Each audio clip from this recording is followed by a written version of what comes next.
Bonjour tout le monde, Joël McLean ici et bienvenue à la sixième saison d'Inspire Leadership Podcast, votre intersection entre votre croissance et votre leadership. Je suis tellement heureux que vous êtes là encore une fois avec moi pour cette belle aventure. Si vous êtes nouveau au podcast, j'aimerais vous souhaiter la bienvenue. Je suis certain que vous allez en tirer profit.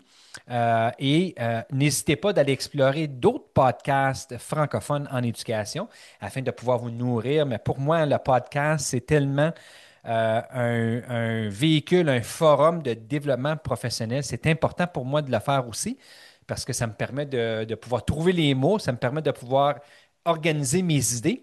Par rapport à différentes thématiques, particulièrement des thématiques de leadership en éducation. Mais comme vous le savez peut-être, bien, ces principes de leadership s'appliquent partout dans la vie, n'est-ce pas? Non seulement en éducation, mais dans tous les domaines et puis dans tous les domaines aussi, si on veut, de notre vie. Maintenant, pour l'épisode numéro un, j'ai pensé à mes affaires et puis, en premier lieu, j'ai écrit un billet de blog par rapport au sujet que je vais aborder aujourd'hui, qui est le momentum. Donc, c'est un sujet vraiment important, en particulier en éducation, surtout pendant cette période de l'année scolaire. Et bien, à l'extérieur de l'éducation, j'aime faire le lien parce que c'est un changement de saison. Donc, vous allez voir, je vais tout rattacher ça ensemble pendant cet épisode. Tout d'abord, j'aimerais débuter avec le momentum, puis pour qu'on puisse bien se comprendre par rapport à ben, qu'est-ce que je veux dire lorsque je parle de momentum. C'est important d'être sur la même longueur d'onde, la même page. Donc, quand je parle de momentum, là, je parle de cette énergie qui est créée lorsque on est en train de travailler une initiative, un projet, et puis que on a cette énergie qui bâtit au fur et à mesure que le projet avance. Et puis ça fait en sorte que ça devient beaucoup plus facile à maintenir ce projet-là ou cette initiative parce qu'on a cet élan, n'est-ce pas? On a cette énergie qui se bâtit. Puis c'est comme si à un moment donné, là, ça nous permet d'avancer quasiment sans y mettre d'effort. Donc, en gros, là, lorsque je parle de momentum, moi, je parle de l'effort initial là, qui est transformé dans une force autonome. Tiens, je vais le dire dans ma... C'est transformé dans une force autonome qui peuvent porter les gens au succès. Et puis là, vous pouvez voir plein de liens. Je suis certain, lorsque vous m'écoutez parler, vous pouvez faire plein de liens par rapport à ce que vous faites, peu importe votre domaine, que vous soyez en éducation ou non.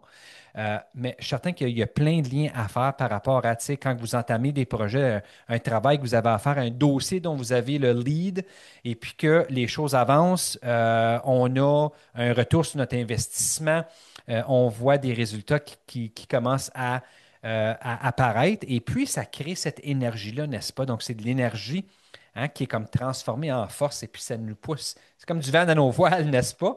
Alors, quand moi je parle du momentum, je parle de ça en particulier, l'énergie qu'on peut créer. Et puis j'ai pensé, mais ce serait vraiment intéressant de pouvoir parler de ça pendant pour ce premier épisode là, de la saison numéro 6 du podcast. En particulier parce qu'en éducation, bien, on est le mois de septembre et puis ça signifie bien sûr le début d'une année scolaire. Donc, lorsqu'on parle du début d'une année scolaire, bien, on parle, c'est certain, on parle de l'établissement de routine, on parle de revenir nous-mêmes comme adultes qui œuvrons en éducation, revenir à une routine. Et puis, on parle de nouveautés, hein, renouvellement. Même la saison, n'est-ce pas? Donc là, on va faire la transition entre la saison de l'été et puis la saison de l'automne. Et puis même ça, c'est comme, tu sais, quand on a un changement de saison, c'est comme si c'était un renouvellement. On voit non seulement des changements physiques apparaître à l'extérieur, mais on peut ressentir comme une différente énergie.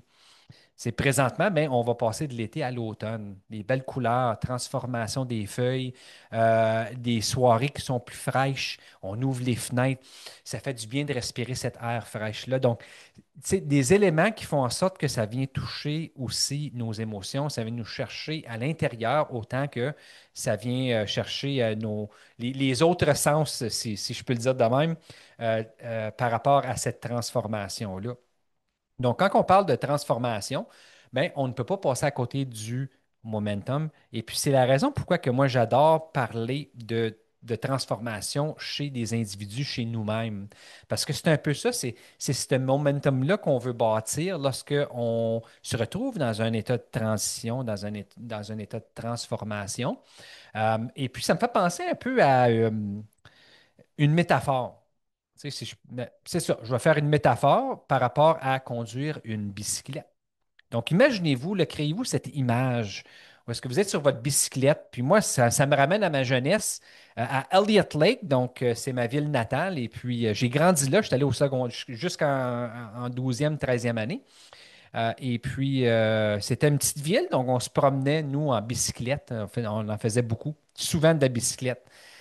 Et puis, ça me rappelle de souvenirs là, euh, par rapport à ma jeunesse parce que non seulement est-ce que je faisais beaucoup de vélo, ben, c'était une communauté où est-ce qu'il y avait beaucoup de côtes aussi.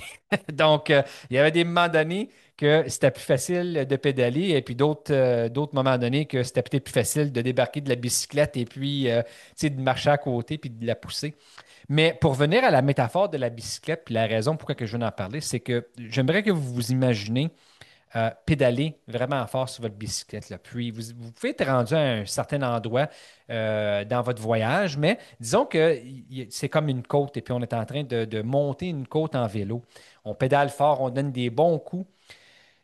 Puis imaginez que cette côte s'allonge, là. Elle devient de plus en plus longue, puis à un moment donné, ben, tu te poses la question, hey, la côte, là, va-tu finir? On va-tu aplatir éventuellement là, pour que ça devienne plus facile à pédaler? Donc, imaginez, on donne des gros coups. Et puis, moi, je me souviens quand j'étais jeune, du moins, puis tu sais, à embarquer sur un vélo aujourd'hui, mais probablement que je ferais la même chose.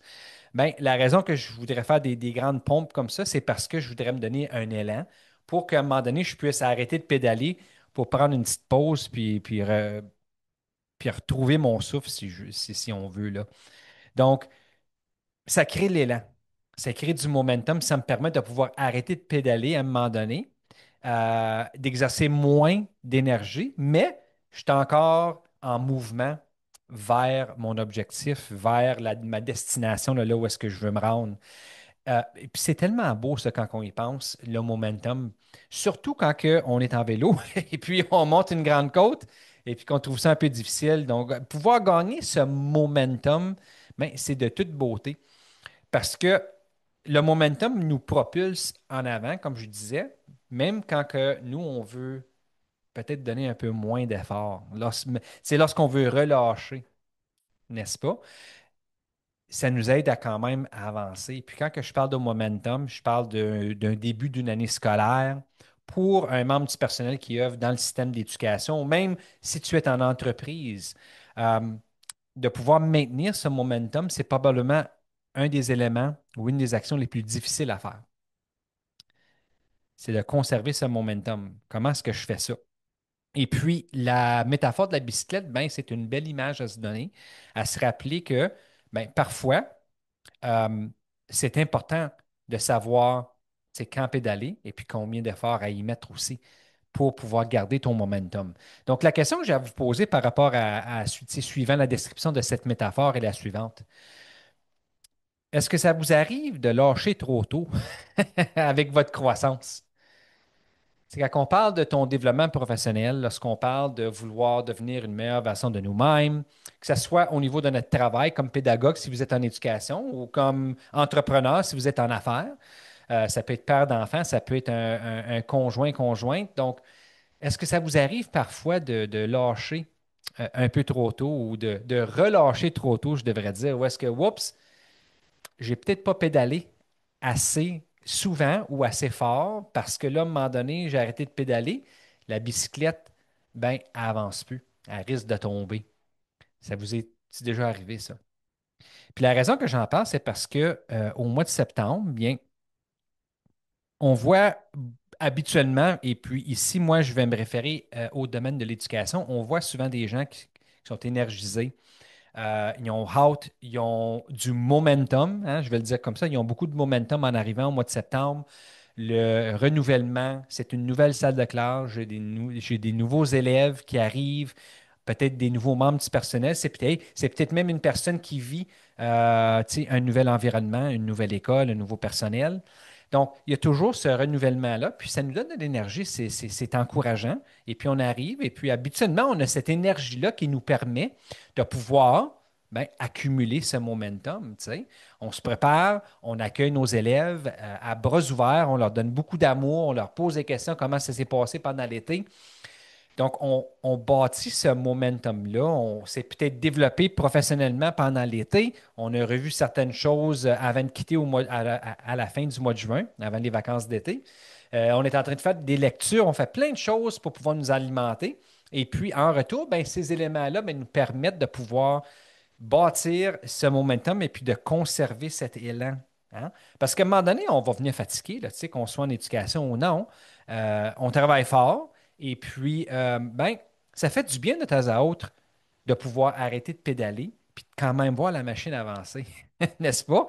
Parce que ça, c'est un signe souvent qu'on a mis les bonnes actions en place, on avance dans la bonne direction, on a mis les efforts nécessaires et que les choses vont bien et les choses roulent. Donc, ça nous permet de pouvoir prendre un petit peu de recul et puis de peut-être faire des choses importantes comme une rétroaction. Tu sais, comment est-ce que les choses vont? Se poser des questions. Est-ce que je devrais modifier une certaine approche? Est-ce que je devrais entamer un nouveau processus? Est-ce qu'on devrait faire des ajustements? Donc, ça nous permet de pouvoir prendre un recul et puis de vraiment évaluer l'expérience qu'on a gagnée jusqu'à ce moment-là. Ça, c'est important de le faire en cours de route, n'est-ce pas? Donc, le mois de septembre, souvent, ou lorsqu'il y a un changement, que ce soit un changement de saison ou un changement de carrière ou peu importe, bien, on voit souvent ce momentum-là en début d'étape. Maintenant, qu'est-ce qu'on voit arriver fin septembre, début octobre? Et je parle en éducation et en particulier parce que moi, je viens du domaine de l'éducation. Mais écoute, on n'a pas loin à aller, hein. On a juste à aller sur nos téléphones cellulaires, dans les médias sociaux et puis de voir tu sais, les genres de publications qui se font dans les médias sociaux. Et souvent, on va voir ben, des gens qui tu sais, commencent à démontrer des signes de fatigue, des signes de manque de patience, des signes de désespoir même. Et puis, moi, je nomme ça le piège d'octobre. Le piège d'octobre, puis j'ai choisi octobre parce qu'habituellement, c'est pendant ce mois-là qu'on va commencer à avoir des signes, hein, que, oups, on est des personnes peut-être qui ont soit cessé de pédaler ou qu'ils n'ont pas pédalé assez fort à un moment donné pour maintenir ce momentum-là. Ils n'ont pas les choses en place, les outils nécessaires peut-être, et puis peut-être que c'est une situation où est-ce que tu sais, une personne n'a pas pensé à mettre ces choses-là en place. On ne sait pas qu'est-ce qu'on ne sait pas. Et puis jusqu'à ce qu'on puisse en parler comme qu'on le fait pendant cet épisode ici, comme qu'on le fait en ce moment, bien, c'est peut-être des choses qu'on ne voit pas.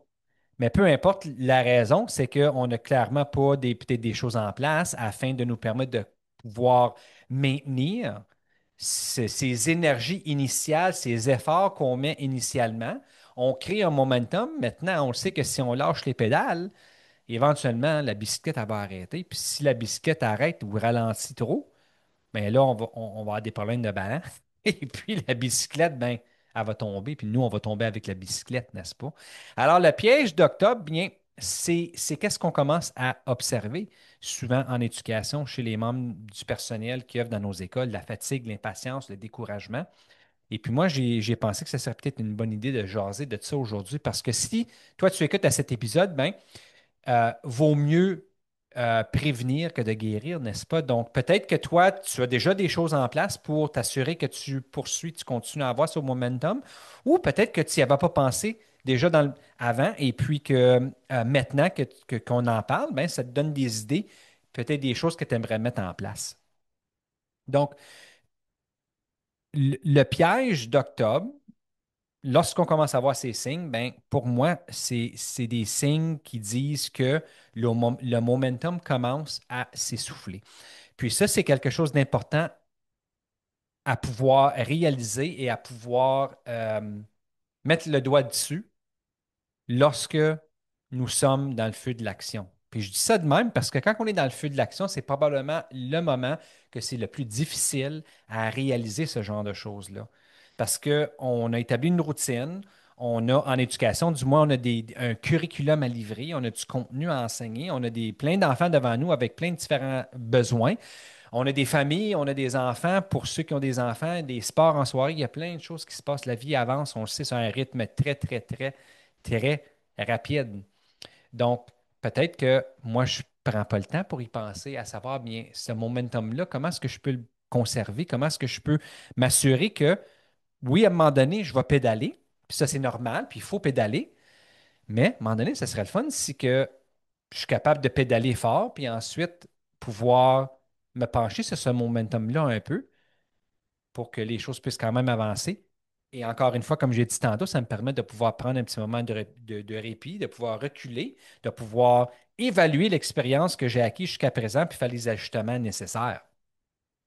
Donc, dans notre profession, ça, c'est important, hein. Une rétroaction, prendre cette perspective de pas de recul pour savoir bien qu'est-ce que je suis en train de faire avec mes élèves, par exemple, qu'est-ce que moi je suis en train de faire avec mon personnel si je suis leader de cette école ou surintendance ou même une direction d'éducation, si moi je suis en entreprise pour mes clients, si j'ai des employés pour mes employés. Donc, ça me permet de pouvoir avoir le luxe de ralentir la machine un peu, de prendre un petit moment, une pause, là, puis me poser ces questions-là, sachant que la machine ou le processus ou le projet continue à rouler tout de même parce qu'on a investi justement ces efforts-là, on a pédalé comme que, tu sais, assez souvent puis assez fort pour nous permettre de pouvoir accumuler ce momentum-là. Donc, ça s'applique partout dans notre vie, là, dans le travail qu'on a à faire avec nos élèves, avec nos employés, avec nos clients, avec nous-mêmes, même, n'est-ce pas? Parce que nous-mêmes, on peut bâtir un momentum, mais pour faire ça, ça prend une personne qui est intentionnelle, ça prend quelqu'un qui y pense et puis qui met les choses justement en place. L'autre affaire que j'aimerais dire par rapport au momentum, c'est que à un moment donné, c'est important d'accepter que c'est important de pédaler à nouveau. On ne peut pas juste s'attendre à ce que le momentum se crée et puis ensuite penser que ben, les premiers coups de pédale vont nous amener jusqu'au bout du chemin, là où est-ce qu'on va aller à notre objectif. Donc, je pense qu'il faut accepter, puis il faut être prêt à se dire, ben, tu sais, à un moment donné, il va falloir que je recommence à pédaler. Peut-être plus fort à un moment donné, moins fort à un autre moment donné, mais je pense que maintenir l'élan, bien, ça demande une intention. Ça, c'est important de le réaliser, puis peut-être de le planifier d'avance. Donc, si moi, je vois mon parcours qui est en train de se développer devant moi, et puis, je peux peut-être planifier certaines choses, mais je peux peut-être aussi prédire les moments où est-ce que je vais peut-être devoir baisser mes jambes, mettre mes pieds sur les pédales, puis donner quelques coups, encore une fois. Et souvent, ces moments sont prédictibles. Par exemple, dans une année scolaire, un moment où est-ce que les gens, où est-ce qu'on perçoit ce relâchement un peu, ben, c'est par exemple pendant le temps des bulletins, où est-ce que les enseignants et les enseignantes doivent préparer des commentaires, doivent évaluer les élèves, etc. Donc, c'est souvent une période de temps où est-ce que les gens deviennent fatigués, peut-être un peu découragés, stressés. Et puis, il y a peut-être des choses, des mécanismes qu'on peut mettre en place afin de nous aider à maintenir le momentum qu'on avait bâti avant ça pour nous amener et puis nous aider à surpasser ces différents moments-là. Hein? Moi, je compare ça comme si c'est des moments qu'on monte des côtes. On a un momentum, on pédale plus, à un moment donné, on commence à monter à la côte, on ralentit, on ralentit, on ralentit. Ben, là, il faudrait commencer à pédaler parce que sinon, les choses vont aller mal, n'est-ce pas?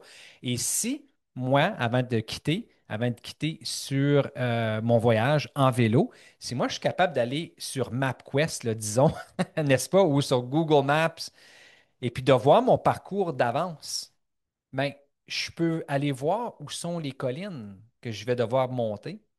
Et puis à ce moment-là, je peux me faire des petites notes où je peux, je sais pas moi, écrire ça, mais mettre un petit message ou un petit marqueur dans mon GPS, mais des petits rappels qui me disent que c'est à ces moments-là là, qu'il va falloir que je recommence à pédaler parce qu'il y a une colline qui s'en vient.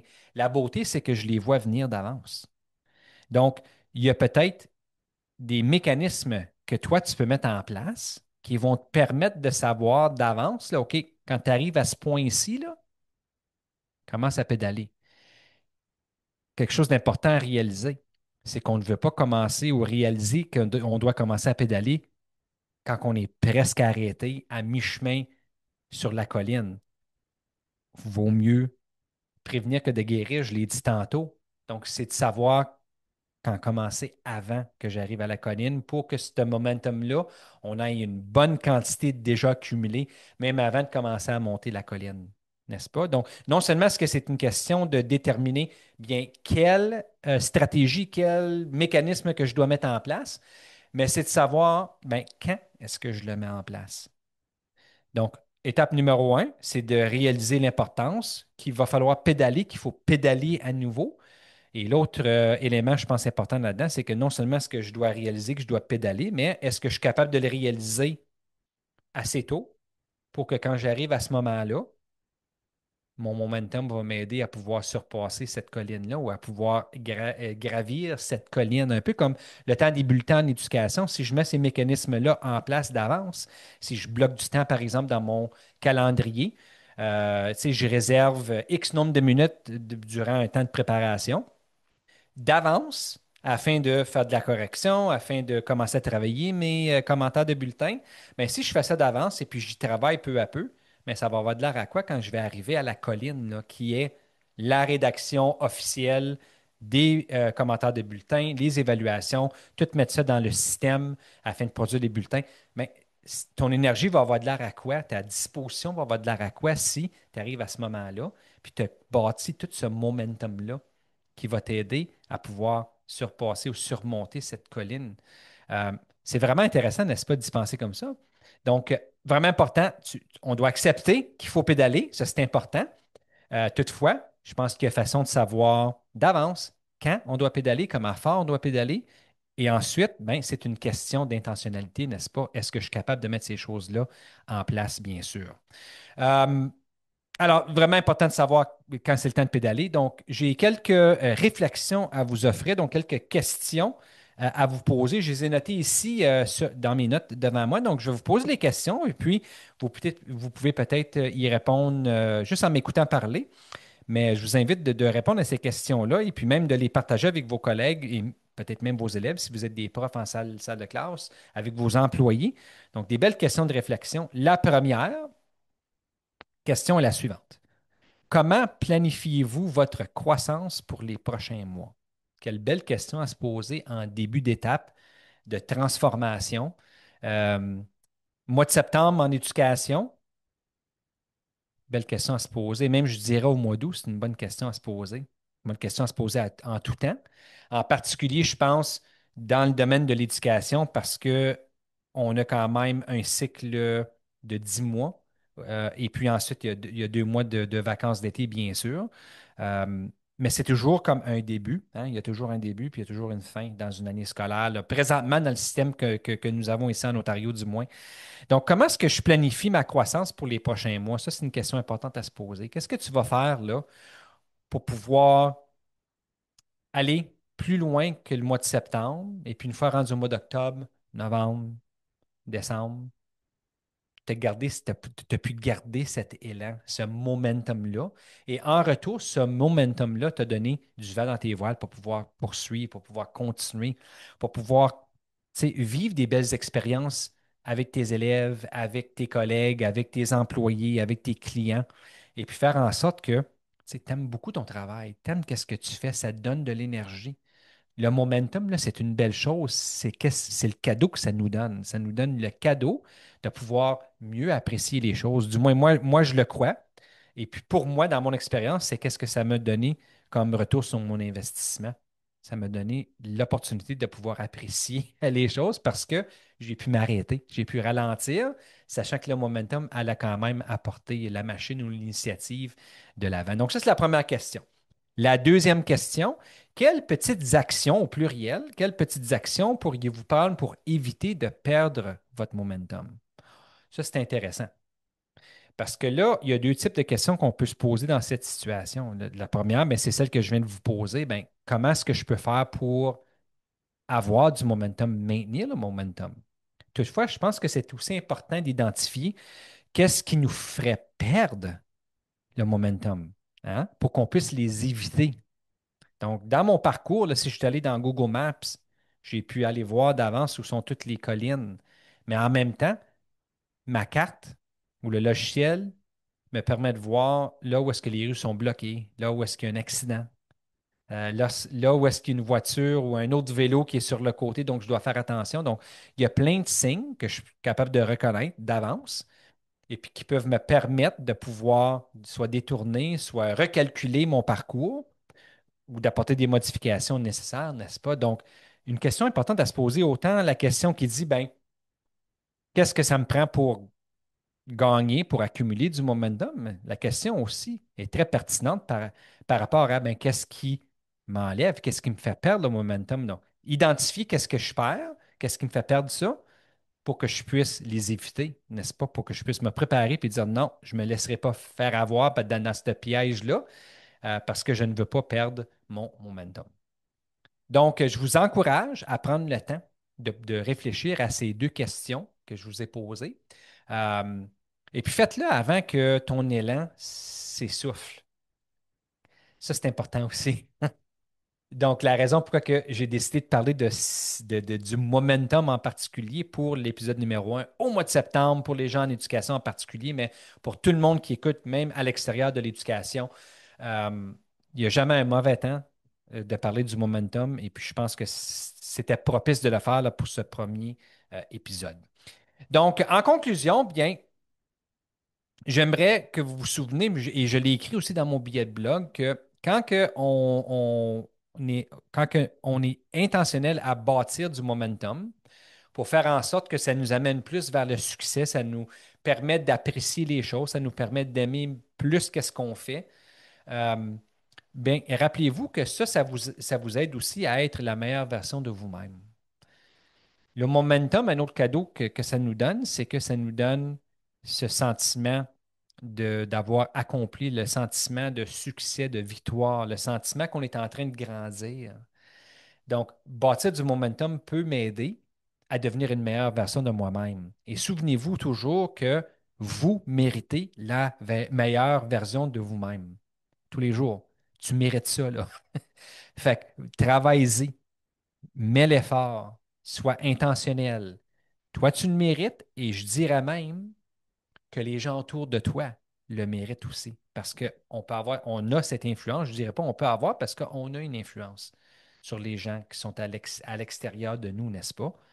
Donc, moi, je le mérite comme individu d'être la meilleure version de moi-même, mais les gens autour de moi le méritent aussi d'avoir la meilleure version de moi à tous les jours, n'est-ce pas? L'autre chose que j'aimerais dire, c'est que lorsqu'on parle de croissance continue, ben, le momentum, ça nous donne ça, n'est-ce pas? Donc, dans ces termes-là, par rapport à ce que je viens de dire, le momentum nous permet d'avoir une croissance continue. Et puis ça, en soi, c'est un autre beau cadeau à se faire à soi-même, n'est-ce pas? C'est cette croissance continue. Imaginez le feeling que j'ai quand que je suis en croissance, mais que j'ai mis les mécanismes en place afin de pouvoir vivre ça à plusieurs différentes reprises pendant une année scolaire ou pendant un quart si tu étais entrepreneur, peu importe la situation, ça me permet de vivre ces moments de croissance-là, qui est tellement un beau cadeau à faire à nous et puis aux autres. Et bien, le call to action, comme qu'on dit aujourd'hui, ben, ça serait de vous poser, pas de vous poser la question, mais de vous inviter à établir des actions concrètes, là. Donc, je vous ai posé deux questions tantôt. Comment planifies-tu ta croissance? Qu'est-ce que tu planifies en termes de ta croissance pour les prochains mois? Et puis, quelle petite action est-ce que tu pourras prendre pour éviter de perdre ton momentum? Donc là, je t'invite à passer à l'action, puis de choisir une action, peut-être deux, que tu vas mettre en place d'ici demain ou d'ici la semaine prochaine pour peut-être le prochain mois, le prochain 2 mois. C'est vraiment à toi de décider, mais de le faire d'une façon intentionnelle. Allez mettre ça dans votre calendrier. Écrivez-le à quelque part.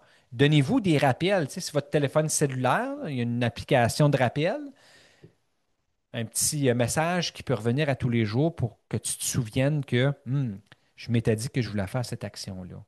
Je pense que si on ne fait pas cette étape-là, ça devient très difficile de pouvoir maintenir cet engagement-là qu'on a avec nous-mêmes. à cause que la vie est tellement mouvementée. Tu sais, comme qu'on dit, hein, si on ne le met pas dans notre calendrier, ça ne se fera pas. Alors, allez mettre ça dans votre calendrier, faites-vous des rappels sur votre téléphone cellulaire. Je pense que ce sont des stratégies qui sont nécessaires afin de pouvoir garantir le succès. Et puis, on se doit ça, n'est-ce pas? On a les outils, hein? Moi, je ne pense même pas connaître une personne qui n'a pas un téléphone cellulaire. Donc, on a accès à ces applications-là qui nous permettent de mieux gérer notre temps, nous permettre d'être mieux organisés, de nous permettre d'oublier moins de choses. Moi, je m'en sers pour ça en particulier. Euh, mais faites-le parce que ça va faire toute la différence au monde. Et finalement, je vous laisse avec cette dernière pensée. Je l'ai écrit ici, donc je ne voulais pas l'oublier. Créer du momentum, c'est l'art de remplacer la poussée laborieuse par une glisse efficace. Et là, qu'est-ce que je trouve d'intéressant quand que je dis ça? Ça me fait penser à ça. Ça me fait penser à que je connais des gens, des personnes, où il y a des personnes qui existent où est-ce que s'ils se retrouvent dans une situation où est-ce qu'ils remplacent la poussée laborieuse avec une glisse efficace, ils vont se sentir coupables. Je pense moi du moins, je ressentais ça lorsque j'étais enseignant en salle de classe et puis que on était au congé de l'été. Et puis que là, à un moment donné, toute activité, pas mal, là, comme au niveau de la profession, je faisais du développement professionnel. J'ai suivi plusieurs cours aussi de qualification additionnelle, etc. Mais c'est comme si j'avais des petits moments, puis je suis certain que vous ressentez ça, s'il y a des petits moments où est-ce que je fais rien, c'est comme si je me sens coupable. Tu sais, on se dit, ah, je devrais être en train de faire quelque chose. Je devrais être en train de faire quelque chose.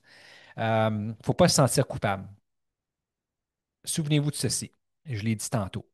Lorsqu'on remplace la poussée laborieuse avec une glisse efficace, ça nous permet de ralentir, peut-être même de s'arrêter et de pouvoir faire une rétrospection sur l'expérience qu'on a acquise jusqu'à présent. Ça nous permet d'arrêter puis de voir, jeter un regard à savoir est-ce que les choses avancent bien. Est-ce que j'ai besoin d'améliorer quelque chose? Est-ce que j'ai besoin de changer quelque chose? Est-ce que je dois ajouter quelque chose? Est-ce que je dois enlever quelque chose? Est-ce que je dois aller parler à quelqu'un?